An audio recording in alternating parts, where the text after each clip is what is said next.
Od wielu lat wśród kibiców, jak i ekspertów, a może nawet trenerów i samych zawodników, ciągnie się dyskusja na temat tego, co właściwie jest najważniejszym trofeum w skokach narciarskich.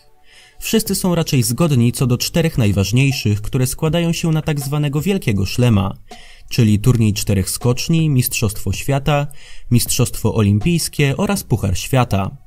Każde z tych trofeów jest bardzo prestiżowe, nagłośnione medialnie, ma swoją wielką wartość historyczną, ale również sportową. Jednak które z nich jest rzeczywiście tym najważniejszym, jakie tylko może wywalczyć skoczek narciarski?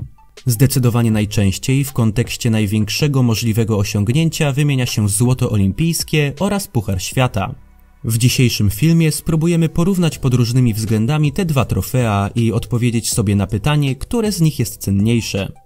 Pod uwagę weźmiemy wartość historyczną, nagłośnienie społeczne i medialne, wartość finansową, a także względy czysto sportowe, czyli realną weryfikację umiejętności.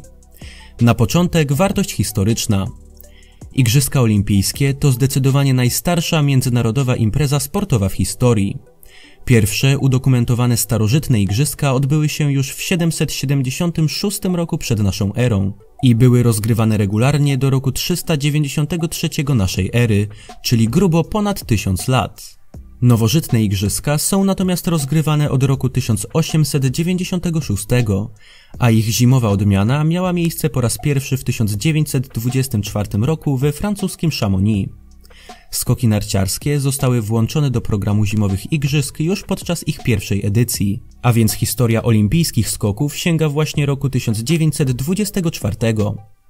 Puchar Świata w skokach narciarskich narodził się dopiero ponad 50 lat później, w roku 1979. Historia skoków na igrzyskach sięga już blisko 100 lat, natomiast Pucharu Świata dopiero nieco ponad 40. Gdyby jednak wziąć również pod uwagę starożytne igrzyska, to ich wartość historyczna staje się wręcz niewyobrażalna. Tak więc pod względem historycznym złoto Igrzysk Olimpijskich jest znacznie cenniejsze od Pucharu Świata. Porównajmy jednak teraz te dwa trofea pod względem nagłośnienia społecznego i medialnego. Igrzyska Olimpijskie rozgrywane są raz na 4 lata i bez wątpienia są najważniejszą tego typu imprezą sportową, podczas której jeden występ jest w stanie zapewnić cenne trofeum. Nic więc dziwnego, że gromadzą ogromną widownię zarówno na trybunach, jak i przed telewizorami. Dla przykładu w sezonie 2017-18 konkurs olimpijski na dużej skoczni w Pjongczangu przyniósł niemal 6,5 miliona widzów w Polsce, przy czym średnia oglądalność konkursów Pucharu Świata w tamtym sezonie wyniosła nieco ponad 5 milionów. Nie jest to może duża różnica, zwłaszcza biorąc pod uwagę, jak wyjątkowym i rzadkim wydarzeniem są igrzyska w porównaniu do zwykłych konkursów Pucharu Świata. Jednak widać tu delikatną przewagę igrzysk. Podobnie, choć z większą przewagą, było w sezonie 2013-14, kiedy konkursy w Soczi oglądało średnio aż 9,5 miliona widzów, a konkursy Pucharu Świata niecałe 4,5 miliona. Igrzyska są imprezą wyjątkowo nagłośnioną i widać to nie tylko po wynikach oglądalności. Odbija się to również na tym, co możemy usłyszeć w radiu czy telewizji albo przeczytać w internecie. Przed igrzyskami oraz w ich trakcie mówi się o nich bardzo wiele. Nie ma więc wątpliwości, że jest to wydarzenie bardziej nagłośnione medialnie i społecznie od Pucharu Świata. Zostały nam do rozpatrzenia jeszcze dwa punkty. Na początek porównanie pod względem finansowym. Na Igrzyskach Olimpijskich organizatorzy przygotowują jedynie nagrody rzeczowe, czyli medale i różnego rodzaju pamiątki dla medalistów. Tak więc medaliści olimpijscy nie otrzymują bezpośrednio od organizatorów żadnych nagród finansowych. Nagrody pieniężne są organizowane przez krajowe komitety olimpijskie i w każdym państwie mogą się między sobą bardzo różnić. W Polsce za indywidualne złoto olimpijskie przyznaje się 120 000 złotych. Zupełnie inaczej sytuacja wygląda w Pucharze Świata, ponieważ tam nagrody pieniężne przyznają organizatorzy i Międzynarodowa Federacja Narciarska. Zwycięzca Pucharu Świata zgarnia co roku nieco inne kwoty, ponieważ zależą one od wyników w poszczególnych konkursach. Halvor Egner Granerud, który zdobył Puchar Świata w zeszłym sezonie, zarobił w nim 207 100 franków szwajcarskich, co daje nam w przeliczeniu ponad 850 000 złotych, czyli ponad 7 razy więcej niż za złoty medal olimpijski.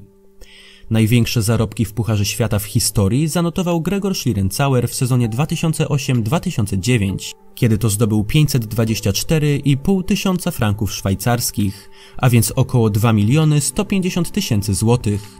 A to daje nam zarobek aż 18 razy wyższy niż za złoto olimpijskie.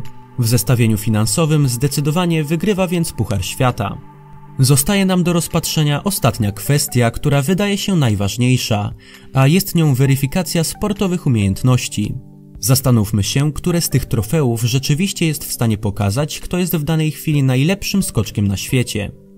Skoki narciarskie to sport, gdzie na przebieg pojedynczego konkursu mogą wpływać rozmaite czynniki pozasportowe. Zmienny wiatr potrafi zupełnie wypaczyć wyniki rywalizacji. Poza tym o wynikach pojedynczego konkursu może zdecydować dyspozycja dnia, a na nią wpływa całe mnóstwo czynników, jak samopoczucie, stan zdrowia na dany moment, strefa czasowa, w której odbywają się zawody i wiele innych. Pojedynczy konkurs zawsze będzie również faworyzował niektórych zawodników, ponieważ nawet jeśli warunki są równe i stabilne, to mogą być one korzystne lub niekorzystne dla danej grupy zawodników. Niektórzy wypadają lepiej na tle rywali, mając wiatr z tyłu, natomiast inni potrafią wyjątkowo dobrze wykorzystać podmuchy pod narty.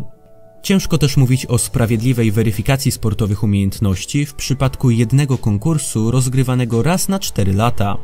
Ktoś mógłby dojść do świetnej formy tuż po igrzyskach, dominować przez 3 lata, a następnie złapać kontuzję tuż przed kolejnymi igrzyskami, przez co nie zdobędzie tego trofeum mimo kompletnej dominacji na przestrzeni 3 lat. Wszystkie te argumenty przemawiają na niekorzyść igrzysk i zdecydowanie lepiej pod tym względem przedstawia się Puchar Świata. Zaletą igrzysk może być jedynie wykazanie się niebywałym opanowaniem i spokojem, mając świadomość, że jeden skok może zadecydować o zdobyciu tak cennego trofeum. Jednak należy też pamiętać, że spokój i opanowanie w stresowych sytuacjach nie są czysto sportowymi umiejętnościami, aczkolwiek nie ma wątpliwości, że są w sporcie bardzo potrzebne. Zastanówmy się teraz, jak wygląda sytuacja w Pucharze Świata. Aby zdobyć kryształową kulę, trzeba trzymać wysoką i równą formę przez cały sezon na przestrzeni 4,5 miesiąca. Trzeba udowodnić swoją sportową wartość nie 2 skokami, a ponad 20 lub nawet 30 konkursami, na które składa się nawet około 60 skoków. Puchar Świata daje gwarancję wyeliminowania czynników przypadkowych, ponieważ rozgrywanych jest mnóstwo zawodów w najróżniejszych warunkach, krajach i na różnego rodzaju skoczniach, dzięki czemu nikt nie jest na specjalnie uprzywilejowanej pozycji. Poza tym Puchar Świata organizowany jest co roku, dzięki czemu każdy skoczek rokrocznie ma szansę udowodnienia swojej sportowej wartości. Nie ma ryzyka, że ktoś wypracuje świetną formę na 3 lata, a i tak nic nie będzie z tego miał. Puchar Świata jest bez wątpienia najbardziej wymierną i sprawiedliwą formą weryfikacji umiejętności zawodników. Natomiast Igrzyska Olimpijskie akurat pod tym względem są tak naprawdę najmniej wymierne i sprawiedliwe ze wszystkich 4 najważniejszych trofeów w skokach. Pod względem czysto sportowym zdecydowanie wygrywa więc Puchar Świata. Nie da się wyciągnąć prostych i jednoznacznych wniosków z tej analizy, ponieważ dla każdego inne kryteria mogą być tymi najważniejszymi.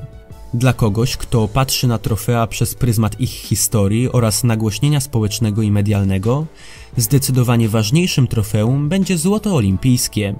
Natomiast dla kogoś, kto patrzy na trofea w kontekście realnych umiejętności sportowych lub nagród finansowych, bardziej wartościowy będzie Puchar Świata. Na koniec, w ramach ciekawostki, sprawdźmy jeszcze, jakie zdanie na temat najważniejszego trofeum w skokach mają poszczególni zawodnicy. Na początek zawodnicy, którzy uważają złoto Igrzysk Olimpijskich za najważniejsze trofeum. Należą do nich m.in. Jens Weißflok, Martin Koch, Noriaki Kasai czy Dawid Kubacki. Za to Puchar Świata najwyżej cenią chociażby Roar Ljokelsej, Johan Andre Forfang, Filip Aschenwald czy Markus Eisenbichler. Co ciekawe, niektórzy zawodnicy uważają jeszcze inne trofea za najważniejsze. Na przykład Sven Hannawald, Gregor Schlierenzauer i Daniel Andre Tande uważają turniej 4 skoczni za najważniejsze trofeum, jakie może zdobyć skoczek. Natomiast najwybitniejszy zawodnik w historii igrzysk, 4-krotny mistrz olimpijski Simon Ammann, a także 3-krotny mistrz olimpijski Kamil Stoch uważają, że każde wywalczone przez nich trofeum najwyższej rangi ma dla nich dokładnie taką samą wartość. Jak widać, nawet wśród samych zawodników zdania są bardzo podzielone. Nie da się określić, które trofeum rzeczywiście jest w skokach najcenniejsze, ponieważ każdy może mieć inne kryteria i patrzeć na nie w inny sposób, a każde osiągnięcie w skokach charakteryzuje się swoimi unikalnymi cechami, które do jednych przemawiają bardziej, a do innych mniej. Do mnie osobiście najbardziej przemawiają względy czysto sportowe, dlatego wybrałbym Puchar Świata. Każdy ma jednak prawo do swojej własnej opinii, dlatego zachęcam również Was do wyrażenia swojej w komentarzu. Tymczasem dziękuję za obejrzenie mojego filmu i zapraszam do oglądania następnych. Zachęcam również do zostawienia łapki w górę i zasubskrybowania mojego kanału, jeżeli jeszcze tego nie robisz. A na razie, do usłyszenia.